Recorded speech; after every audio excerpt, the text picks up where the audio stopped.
When you're working in Blender, you have full info about the scene, which you lose as soon as you get into any other app. And that's something that's not even possible in Photoshop or Affinity, because you lose all that as soon as you export. So there's so many things that are just not even possible in a photo editing app that you can do in Blender because you have those linear values. Having that power in Blender is incredible.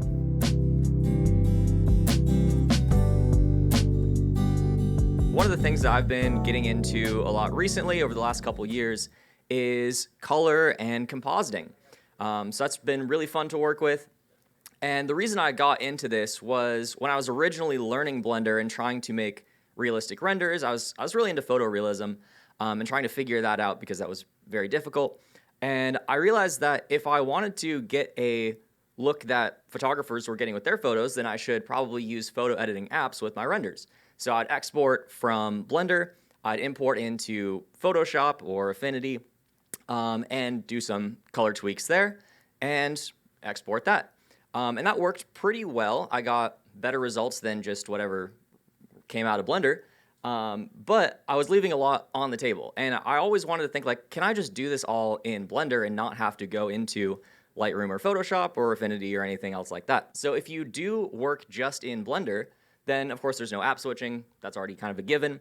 But also you get the result now, thankfully, in the compositor real time before you even hit render. And so you can make all your tweaks before your final render, which saves a huge amount of time, and you can iterate way faster. When you're working in Blender, you have full info about the scene, which you lose as soon as you get into any other app. So you have all of your object info, you have your camera info, you have all of your masks that you can create from the Cryptomat and all of that stuff. Which if you were working in any other app, you'd have to export separate passes and all this stuff, and it's a huge headache. Whereas in Blender, you just have all of that information at your fingertips in real time, and it's just so much more flexible. But also, when you're working in Blender, it's way higher quality because you don't have to convert anything to export. You don't have to compress anything. You're getting the most pure data to work with, and it works just so much better. So when you're exporting, you have a lot of things to worry about when you're taking images out of Blender into any other app. You have compression. If you are working in a PNG or a JPEG, you have to worry about bit depth and transparency. The way that PNG handles transparency is not great, but that's what most people use anyway, and that gets you into a lot of trouble. You have to worry about, if you try to avoid those things by using EXRs, then you have to worry about your color spaces and how other apps import that, and it gets to be a massive headache. And so skipping over all of that entirely and not worrying about it whatsoever by just doing my color correction in Blender saves a lot of time and headache. So that's been extremely helpful. And the main setup for this, if you want to adjust your colors in Blender, what you do, and I've talked about this a lot online, so I'll skip over this fairly quickly, but you go to your color management, you set your view transform to none or raw, and then you use a convert to display node in the compositor and color manage things yourself.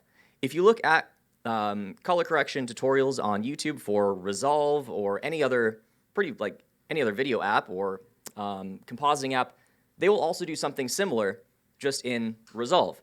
Almost nobody uses the default color correction. They say add a node, do it yourself. And what this allows is a lot of flexibility. So before the convert to display node, what you have is all of your linear values coming from the scene, the real brightness of your lights, and then afterwards, you can do all of the sRGB kind of color correction stuff that is just the sliders that you would get in, say, like Lightroom, and they would behave the same as they would in Lightroom. And there's some things that you want to do before and some things that you want to do after. So there's a slightly more advanced version of that where you do an inverse transform at the end. That's getting a little bit too much into the weeds, but essentially that helps with the previews and stuff if you do an inverse to standard and then set the view transform to standard.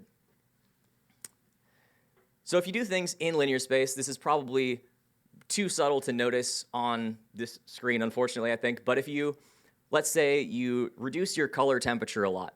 If you do that in linear space, it's essentially like putting a filter in front of your camera before the light comes into the camera. And it's also the same as adjusting the colors of the lights themselves in the scene. Whereas if you do that after convert to display in sRGB space, then things get really twisted. You're not working with those scene values anymore. And so things flatten out. They get crunched. They get really distorted. And you can really see this when it comes to exposure. Here in linear space, it looks very natural. This is the same thing as changing the brightness of your lights or changing the exposure. Whereas if you do this in sRGB, you're going outside of that 0 to 1 range. You can easily break things. It looks very, very bad. So having control over this in Blender is obviously fantastic. But the reason you use the convert to display node is that so you can actually do things afterwards as well. So for example, you can start safe by doing everything in linear, but then nudge things a little bit more towards the extremes. For example, if you want to adjust your saturation, if you were to do this in linear space before going into the transform, you can't make things more saturated after a certain point. For example, here, I really push the saturation on the left as far as possible until the point where it looks very bad. But even so, you can see on the vector scope that you're still not getting very far, and you're never going to have a pixel that's like completely red. That's just not possible. Whereas in sRGB, you can nudge things towards the extremes if you want to. Now, you can easily go too far and break things, but you also have the freedom to get all the way to the edge of what your display can produce. And so that is extremely helpful. You can see that a little bit zoomed in here, where that on the left is the kind of shape of AGX. If you just put in all of the different colors in a gradient there, that's the most amount of color that you can possibly get out of AGX. Whereas if you're in sRGB and you nudge the colors around, you can do whatever you want there, and you can get more extreme values than you can. And the reason for that is because the color transform it has a lot of safeguards in it. And so it's taking all of the crazy values that anybody could possibly throw in there and making it so that those display well on your monitor. But that's accounting for any value that any person could possibly throw at it, and it's not tuned to your specific scene. It's kind of a one-size-fits-all, let's make sure it's safe for the display. But that doesn't mean that's the perfect end result for your particular render. So making some adjustments afterwards is very helpful. But one of the things that I learned while doing this is that I don't have to choose just between one or the other. So I was working on trying to find a good artist-friendly vignette, something that I definitely didn't have in Photoshop or Affinity. And that was pretty fun to work with, but one thing that got requested a lot was making it colorful, how to color a vignette. And so there's a couple ways to do it. One, you could do it in linear space and get a very natural looking result. Again, it's just like putting a filter in front of the camera before the light comes in. And that blends with the scene. It looks very, very good. Or you could do it afterwards, where you can pick an exact color. And you can't really have both. You can either pick an exact color, or you can have it blend well with the scene. And there's no way to tell, like for me, what users want to do. So having a control for both is really helpful, where I can just do a vignette on both sides of that color transform and then give a little slider to blend between the two. And so you can pick whether you want to do something in linear space or in sRGB. So another example of this is a classic challenge of what does it look like when a room is lit by a colorful light? Like this is essentially an impossible project because there's no good way to display this. There are a couple interpretations. One on the left is how AGX interprets this, which is it prioritizes the gradient and the brightness of the light. Like you can tell which spot is bright and which spot is not. And also all of the different forms have their gradation still, so you can tell the depth of the scene. Whereas on the left, or on the very right, you have Filmic's version, which is much more colorful. It feels much more red, but it's also flatter. You're losing detail. And you can't necessarily tell which areas are brighter than others. You have these two different interpretations. Some people might prefer one over the other. There's no exact right answer. But you also don't have to just pick one. You can also blend between the two. So for example, in the middle, what I did is I took AGX, I took Filmic, and I'm using AGX for the bright areas and Filmic for the darker areas, and you can blend that as much as you want until you have a happy medium. So there's no rules to say you can't do that. you can just mix and match things as you want. Another example of that is one of the problems that people have or ask about when it comes to working with AGX is they don't like that their colors are shifted in their textures when they're doing product renders. And this is something that you can pretty easily solve by doing that same blending trick, where there are transforms like PBR Neutral, which are kind of meant for more product stuff, which is awesome, but they also break with extreme values, especially like extreme colorful lights and things like that. PBR Neutral is amazing, but it doesn't handle that very well. But what you can do is also, again, you can use AGX, you can use standard, and just blend between the two based on either a mask or brightness levels, and then you get the best of both just by mixing and matching afterwards. Then you can get exactly the colors of your texture in some areas while still having that nice highlight roll-off and just having the best of both. You can also do things inside AGX if you want to. So if you want to get very advanced, you can get the node groups. These are just on GitHub by Eerie Chow, one of the Blender developers, and you can tune this yourself. Now, this is fairly easy to break, and so it's more for advanced users. However, if you can do something inside the transform rather than afterwards, it's a lot more safe, and so it's recommended to do that, and it works extremely well, but it is a little bit slower in the node version than the built-in version. Similarly, you can use something like Pixel Manager, which gives you a ton of different view transforms to pick from, because one is not going to work for every single scene or every single render that you have. And so,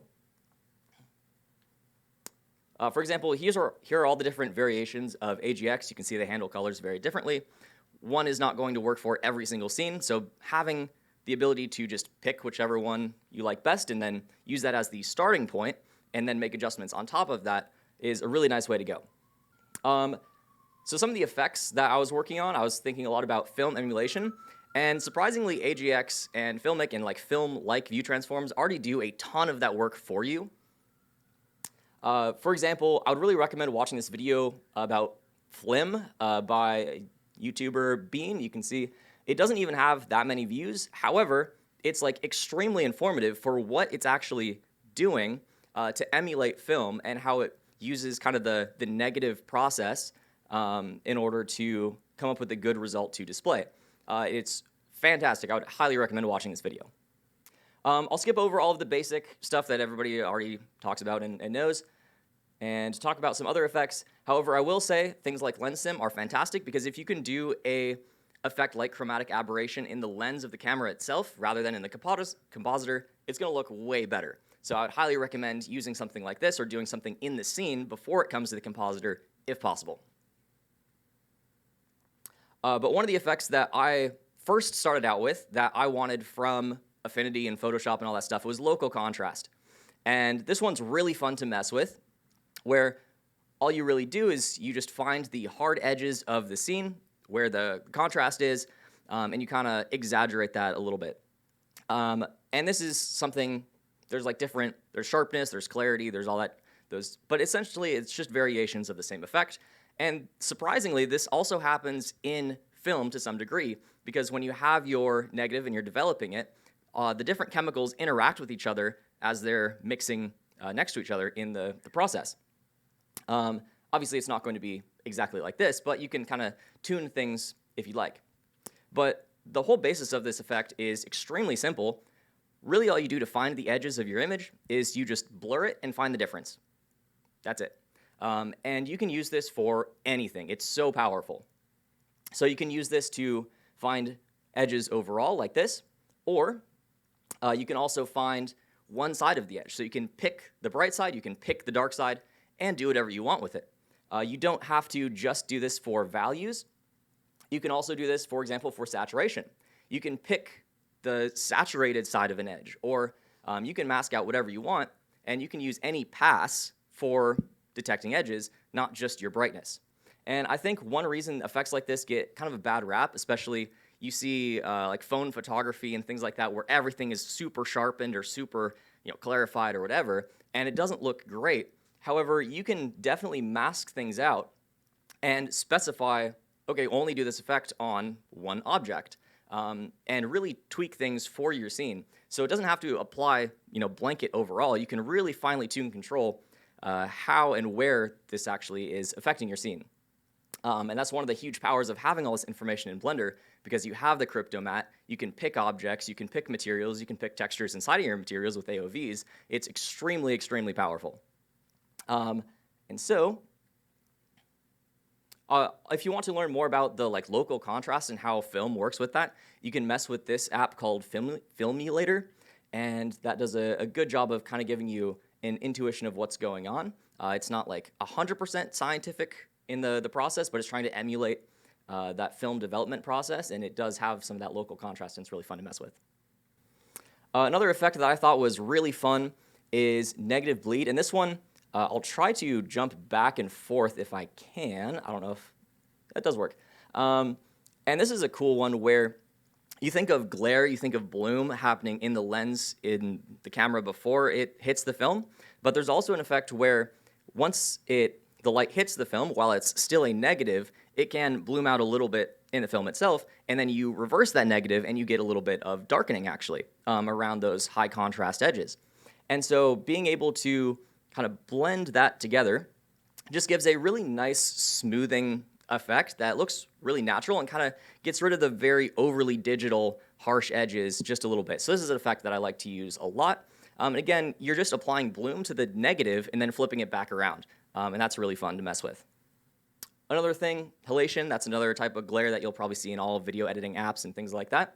And really all it is a more red glare, but what's happening is that the light is coming through the film, but it's bouncing off the back and then entering the red channel again, which is the very last channel in the stack in the film.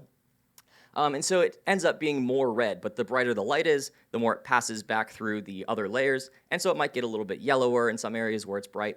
But you can model this in Blender pretty quickly. Again, nothing super scientific, but just applying a bit of a thin red glow around things also helps quite a bit. But one thing that's actually very easy in Blender is subtractive saturation, where a lot of other apps go way out of their way to show you how to do this. But in Blender, the hue saturation value node is great. You can just increase the saturation, and it does it subtractively, which means that it's not going to blow out the colors, or it will attempt to not blow out the colors. And it does a pretty good job. But you can also do a perceptual saturation, which tries to keep the same perceptual brightness of the color as you increase saturation. So that can flatten things out a little bit, but it also keeps the perceived brightness of the color the same, which is really fun. And the way that you do this is with the LAB color model. And this is something that Blender does not have that I really wish that it did have, but the formula for it is on Wikipedia. So you can also just implement it with math nodes yourself. Yeah, I don't have time to run through all of the other things. But if you want to talk about any of these effects, definitely find me afterwards. Color density, working in log, working with large color spaces, working with the wide gamut, like Rec 2020, ACES CG that Blender just added, working with log spaces, anything color related, I'm happy to talk about. Find me afterwards, and that's all I got for you. So thanks so much.